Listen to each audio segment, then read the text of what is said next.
everybody, I'm in my kitchen. It's the 8th of February 2026 and I'm making this video today for you on this channel that is a very holistic channel. This channel covers things like yoga, meditation, breath work, cooking.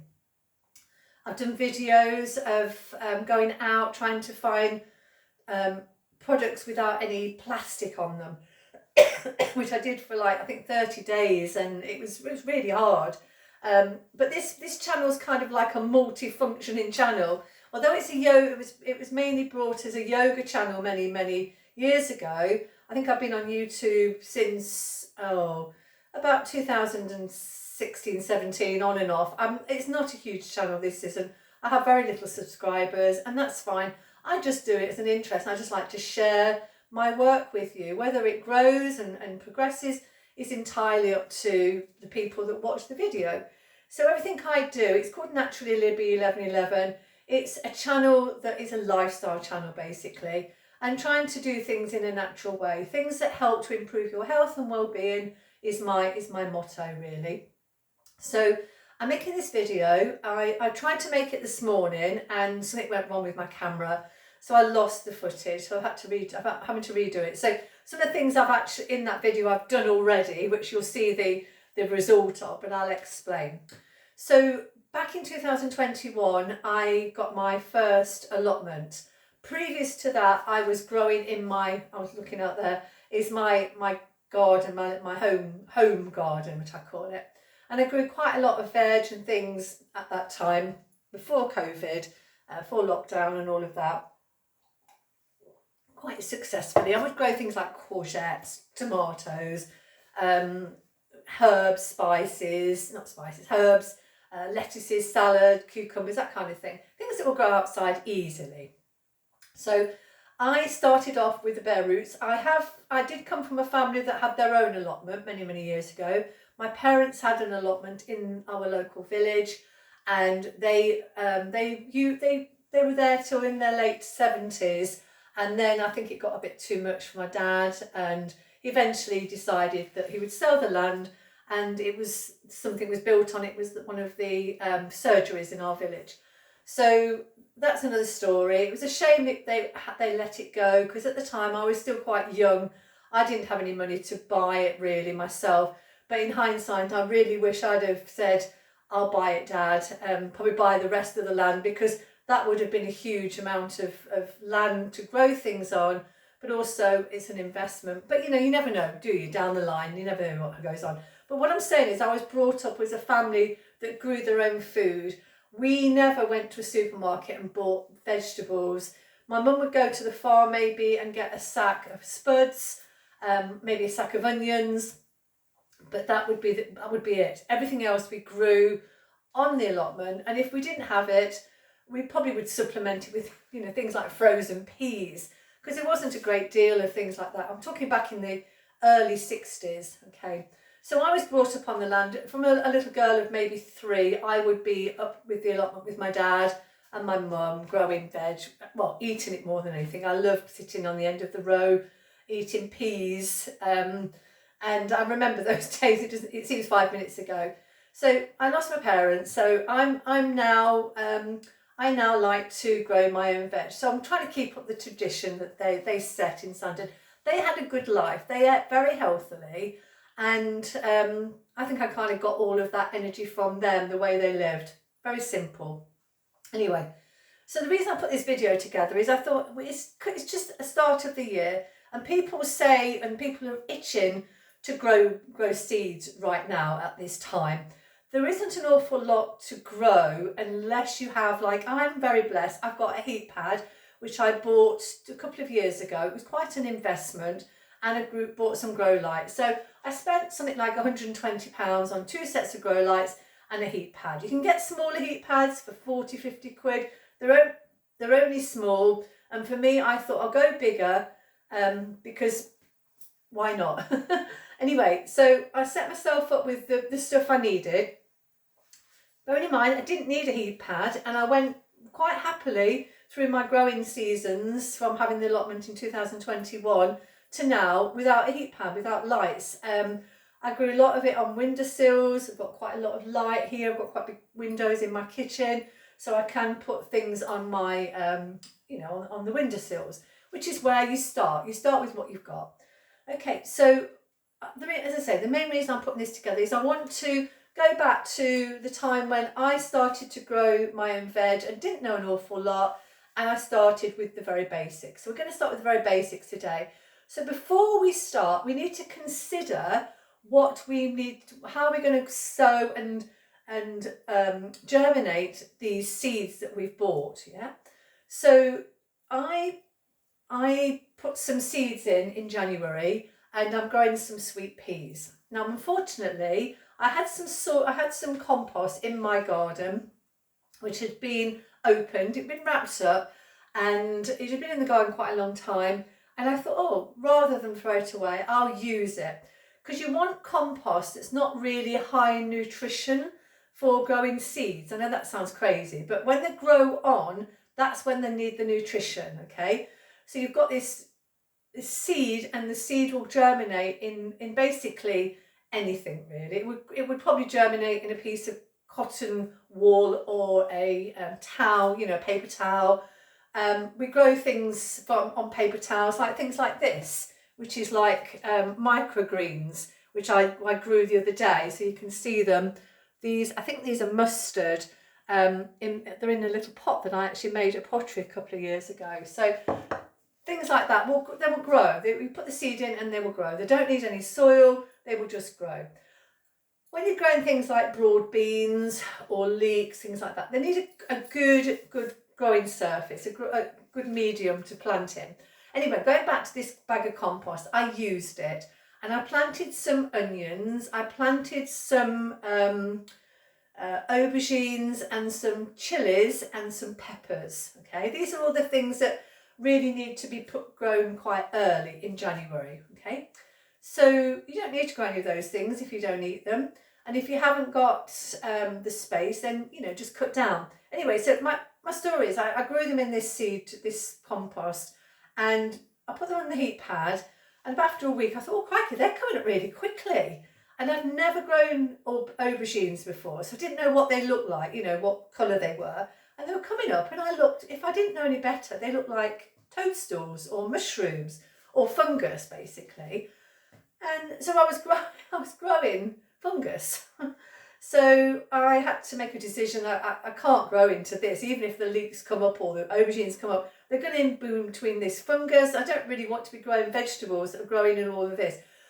In some ways, if you have fungi growing in your garden, it's a sign of life and bacteria, and in some ways a good sign, but I didn't particularly want it in my house growing on a heat pad.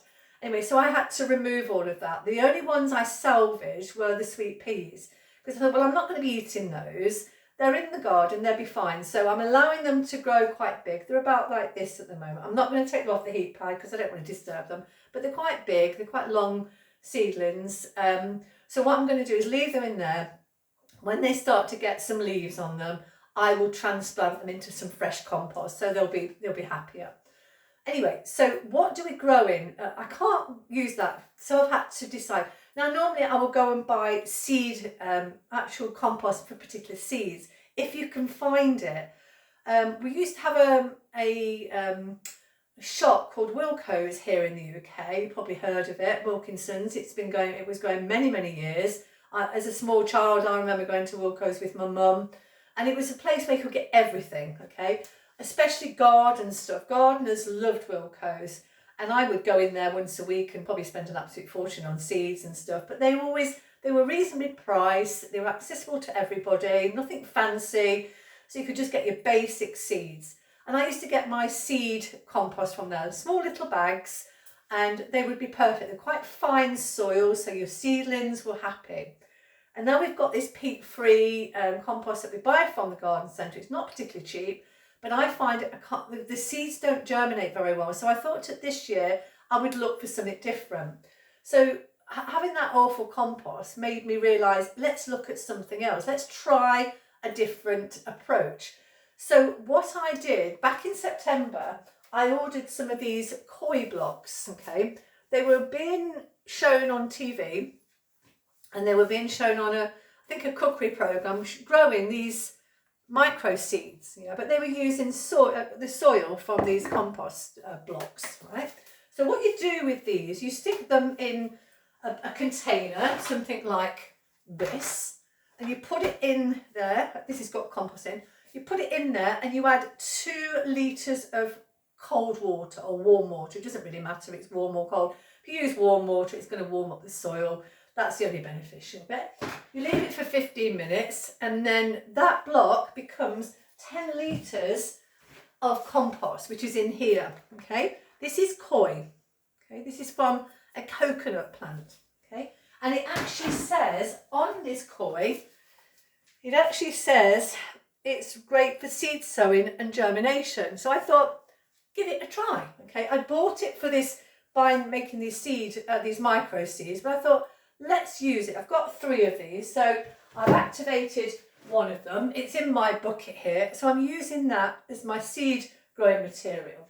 Now, if you haven't got koi, I can't remember how much these were. They were I bought them on eBay, and they are organic. Off chance, if I say they were like £3, £4 a block, I can't remember because it was a while ago I bought them. But they're not expensive, and the nice thing is with these is because they're small, that's 2 of them, because they're small, you can store them in a carrier bag. If you're in a flat, you're not carrying a huge block of a big bag of compost. Say if you had 5 litres of these, if you just brought one in every day, rather than trundling a great big bag in the flat or wherever you live, that makes life a lot easier. Okay, a couple of other things you can use, which I went to a garden centre yesterday because I'd forgotten I'd got this koi until this morning. I bought this. Now this is koi. This is actually the same thing as that block, but you see the difference? Okay, so that makes that. This is 10 litres and this makes 10 litres, all right? But this is already bagged up, okay? So it says it's great for seedlings and cutting compost. It has some nutrition in it, but it's great for seeds, okay? So that, again, could be your medium, okay? I got that from the range near where I live, okay? I then picked up a similar thing, but this is John Innings multi-purpose compost. This is peat-free, okay? This is 50 litres, I think it is.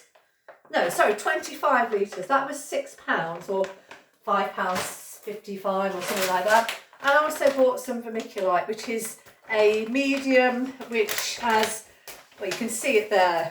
It's got a little packet there. So it looks like porridge. And you can put it on the top of a compost tray, something, put it on the top of that.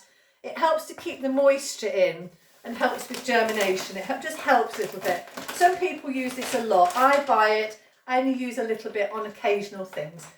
The thing is with growing is you get used to what you think you need and have a try. Do one tray without the vermiculite on the top. Do one with the vermiculite and see how you go with it. You don't have to use vermiculite. So going back to the basics, so find your growing medium and then decide what you're going to sow. So this time of the year, we're in January, just gone January. I've grown my sweet peas in January and I wanted to grow aubergines, peppers, and onions, okay? So I'm going to re-sow those because they were a disaster with the compost, all right? So, but what I'm going to show you today is some other things that you can grow, all right? So this time of the year, you can grow quite successfully broad beans, all right? Now, once the broad beans have germinated, you'll get quite a big plant off them. Then you have to probably repot them. So bear in mind, if you've only got a small patch and you only want 5 plants of broad beans, which will give you a nice harvest, you only need to sow 5 seeds because you're guaranteed they'll all germinate unless it's really old seed. Okay, so I'm just going to show you the 3 varieties that I am going to grow this year, or at least Yeah, I think this one is the same one actually. Anyway, I'm waffling because you don't need to know that. Anyway, when I picked up this compost, I also picked up a pack of aqua dolce broad beans. Okay, now these are Wilco's, and you probably said, well, the Wilco's, like you said, doesn't exist anymore. The range actually still sells Wilco's seeds. Now these seeds are aqua dolce. These you can plant between October and February. So we're still in the February time. I'm planting some of these today. However, I'm not using these because I actually saved some from last year. And that's the joy of gardening. You start to do your research, and before you finish harvesting the broad beans that you had from, say, June last year, if you keep a few pods, and each pod maybe has 4 seeds in, 4 beans or 3 beans, then if you save maybe 5 of them, you will have a pack of those, that size, because that's got 20 in them. So if you had 6 seed pods, you'd get, say, 6 fours, 5 fours, 20, that kind of idea, 25 seeds, something like that. And then you've got next year's seed. That is 20 seeds for £1.49. It doesn't sound a lot, but if you were to do that over your whole allotment, you're saving quite a lot of money. These are the seeds that I saved last year, the broad beans. That's the seed, okay? Now, if you look at this seed, it's actually kind of germinating, I think, but let me find another one. Ooh, they're all looking like they're quite healthy here. Anyway, what you will see, that's probably like kind of the thing. Can you see the end there? It's got like a little black, it actually has got like a thing coming out of it. So they are kind of germinating. There's one. You see, it's just got the black top. That's where the seed will germinate. That's where the shoot will come out. All right. Now these are only a year old seeds, so these are quite fine to grow. I'm going to keep that other packet because I bought them. I'll probably give them away. I've got a friend on the allotment who often forgets to buy broad beans, so I picked one up for her anyway. So I'm growing another sort, and these are called Dreadnought.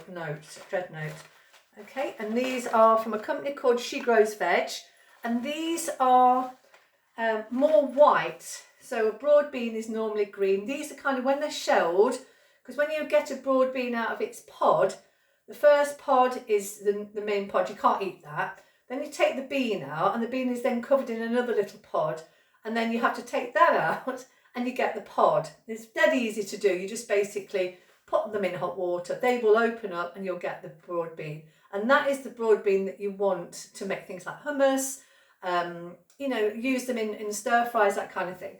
People don't like broad beans because of that jacket thing they have on them. I used to hate them as a child. My mum used to put them on the plate with this woolly jacket, and they taste like you're eating sponge. They were then completely disgusting, and I would say, oh, I'll never eat a broad bean ever again, until I started to grow my own and understood how you eat them.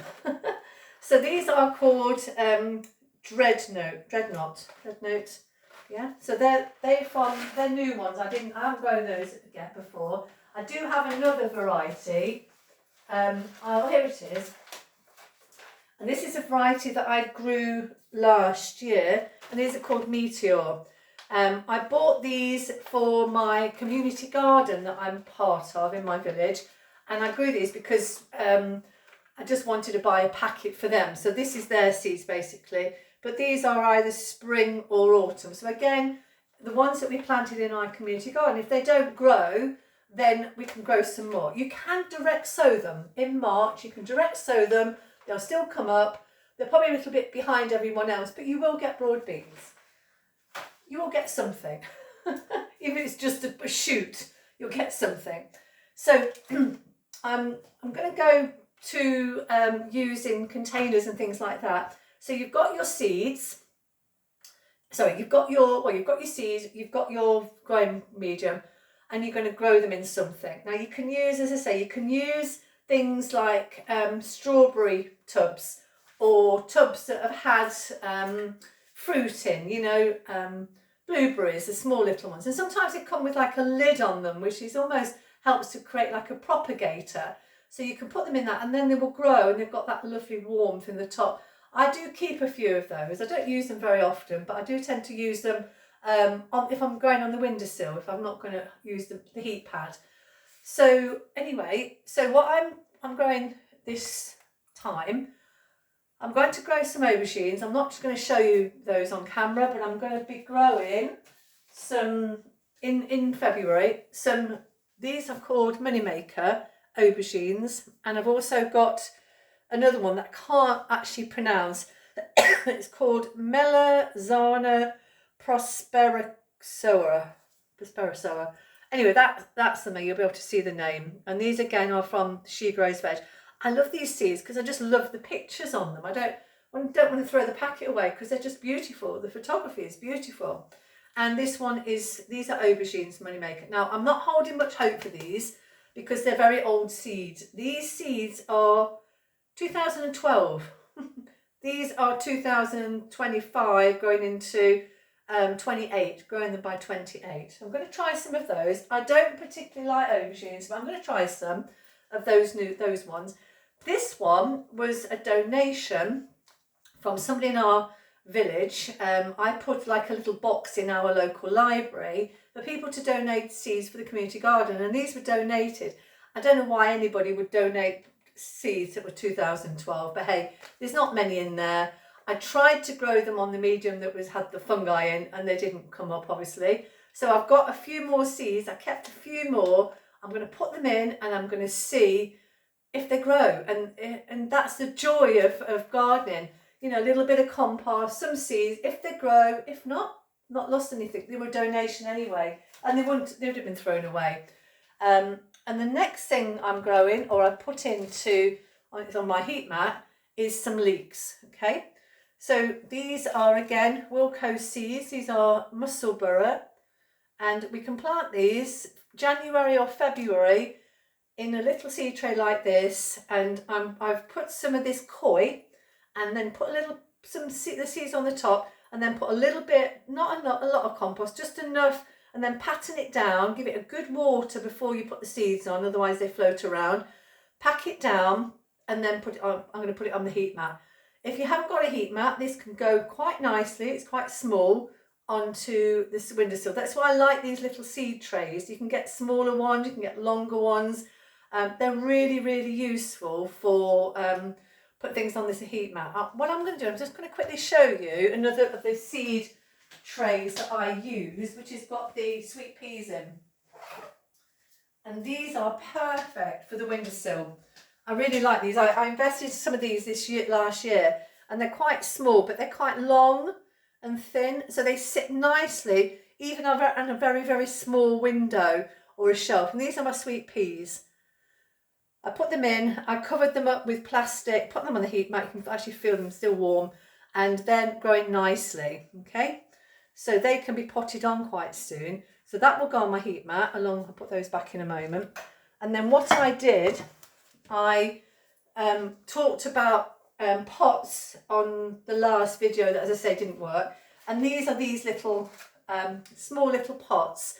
And in here, I've got my broad beans, my dreadnought, and the aquadolce in these small little pots. So I've half filled them with compost. I put the seed in, and that seed, let me show you again, needs to go so that the black part is at the top. So it sits like that in the pot, okay, not on its side, the pot. So the idea is that will go out through the soil, okay, and make contact with the air, and it will come out, you'll have your seedling. So I've planted 19 of these. I don't need probably 19, but I have a couple of friends who've got allotment plots, and we like to share. I've got a friend who's just got a plot after something like 18 years been on a waiting list. I'm so happy for her. So if I get a couple of these growing, maybe 2 or 3, I'll donate some of the plants to her. So it's nice to give as a gift if you go and visit somebody on the allotment. Take a nice cake, some chutney you've made from the allotment, and a couple of seeds. So it's a nice little gift. So that, again, I've put them all in this tray. Now this tray, I'm going to quickly whiz it up, okay? is in a little plastic thing which is literally falling apart.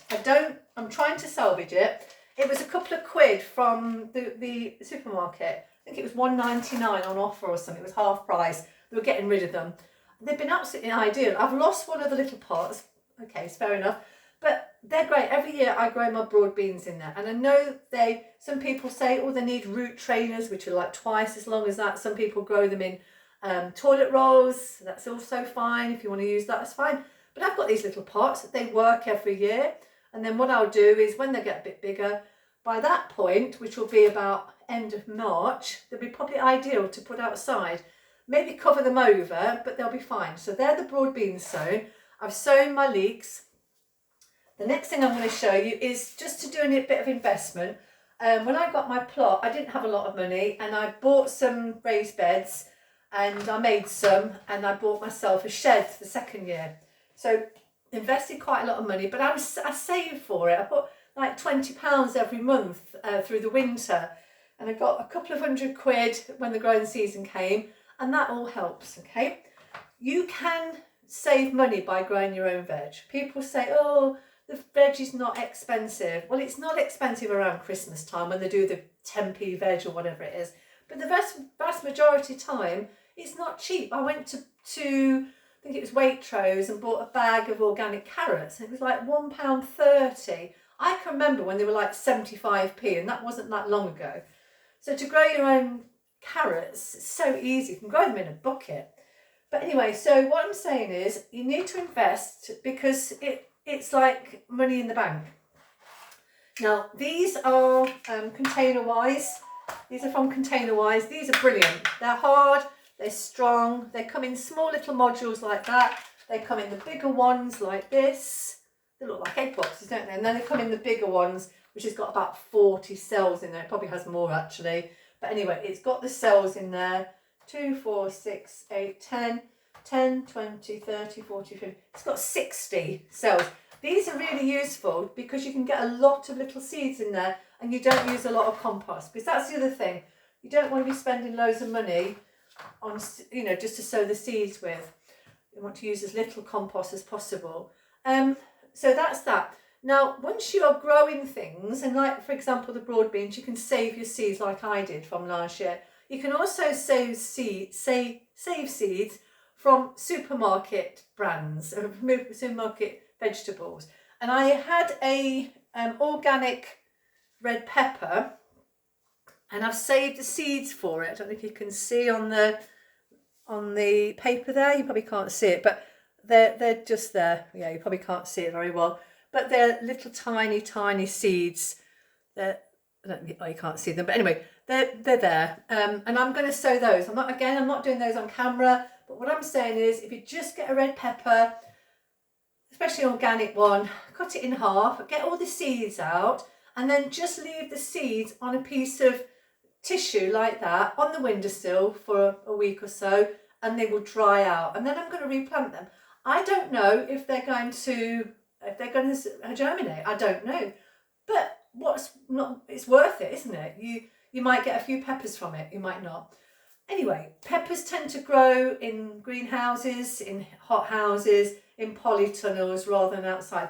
But the last year, particularly because it was so hot, I didn't actually grow any peppers, and people were getting loads of peppers off the garden till quite late, till sort of end of September, October, because it was so hot. The same with tomatoes. You can do the same thing with tomatoes. It's a slightly different process of the tomato seeds. So if you're starting out, I would just buy a packet of tomatoes. You can buy them. Lidl sells quite a lot of basic seeds. I bought some yesterday. I don't know if I've got them here.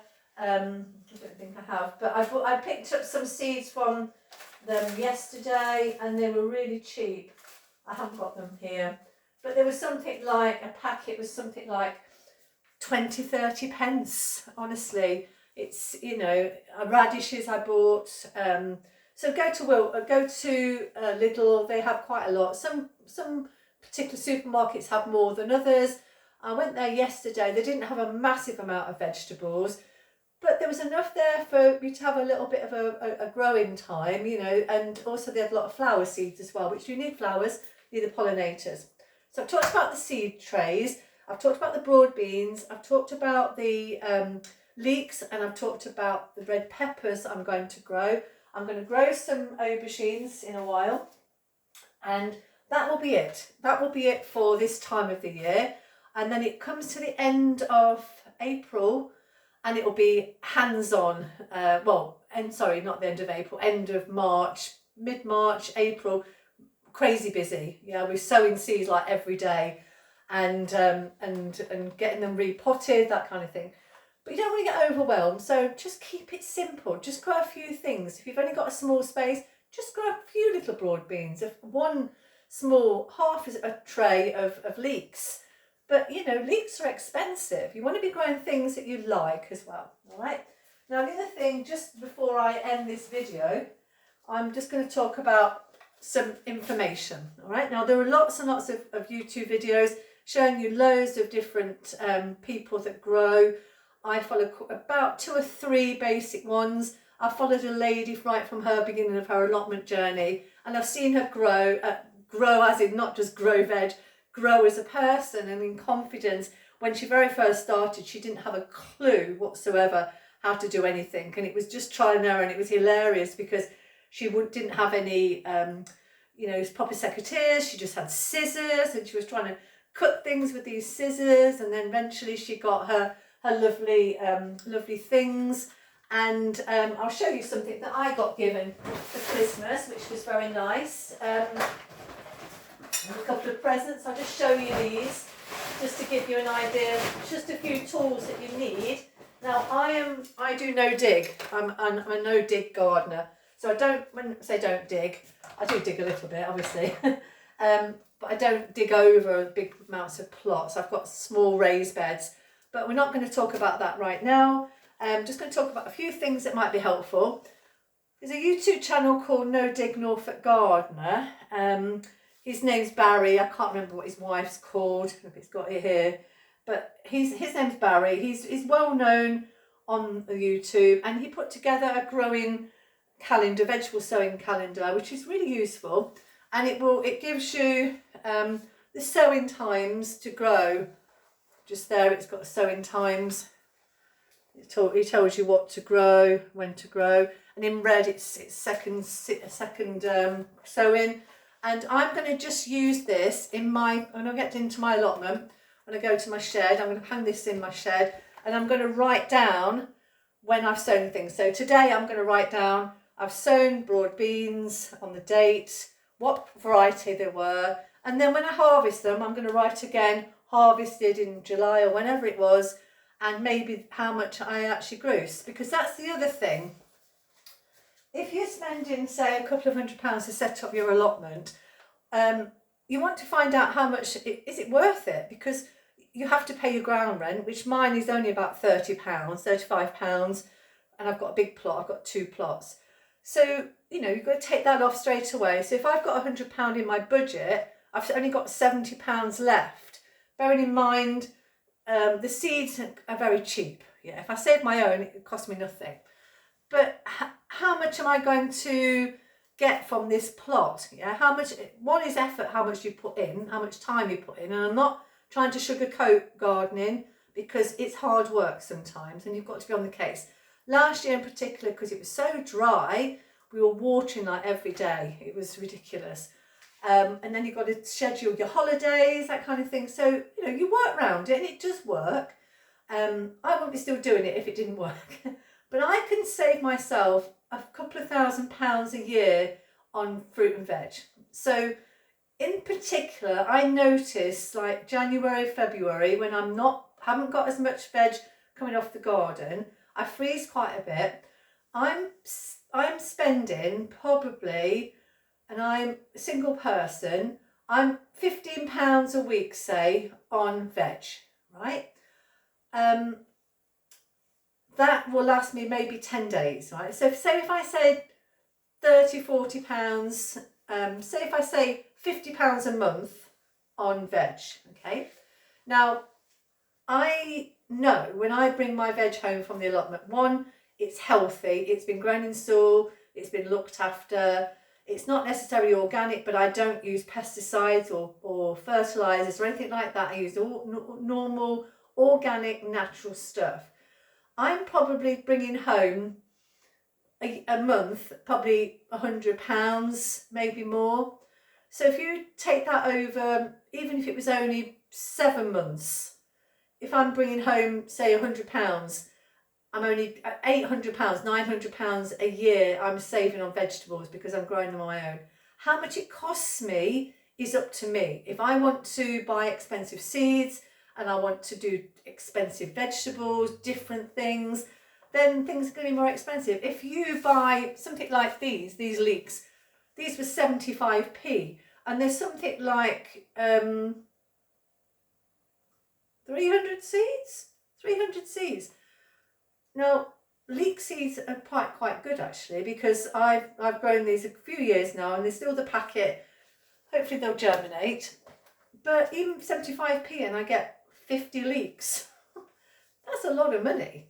I bought 2 leeks last week and they were £1.30. They're organic for 2 leeks. 2 leeks, and they weren't particularly big leeks. But anyway, the last thing I'd say is to get yourself a good book on allotmenteering or gardening or growing your own veg. This one, I think every person on my allotment has this book or uses this book, borrows it or whatever. Alan Buckingham, and it's the allotment month by month guide. It's by Doreen Kindersley. The ISB number is there if you want to take a note of the number. I'm not going to read it out because it's a big long number.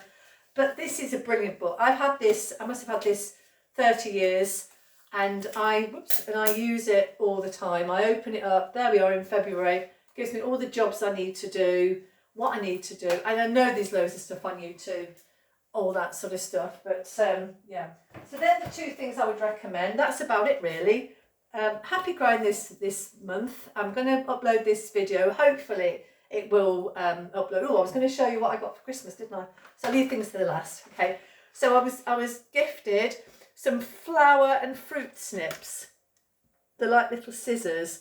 Instead of using my scissors, my dressmaking scissors, which are very expensive and probably ruin them, these are great for trimming little flowers, picking flowers, that kind of thing, doing small little cuttings. Lovely little present I was given.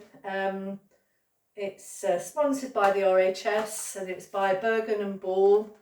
Yeah, they were a little gift. And then I buy, this is a bit old now, but I got the Gardenia products. By the way, I'm not sponsored by these, I'm just showing you. So this is my favourite tool. This is a Gardenia little trowel. I say it's well rusted now, I've had it a few years. This must be 10 years old. And then I was gifted his little friend. This is a new one, this is going to outlive this one, isn't it? But this is a little hand fork. So because I'm no dig, I don't really need a spade and a fork, but these come in handy. So I can just literally just rake things out. I've got a small little hand rake as well. So I can just weed around things. And if I do need to harvest anything, I can just use these.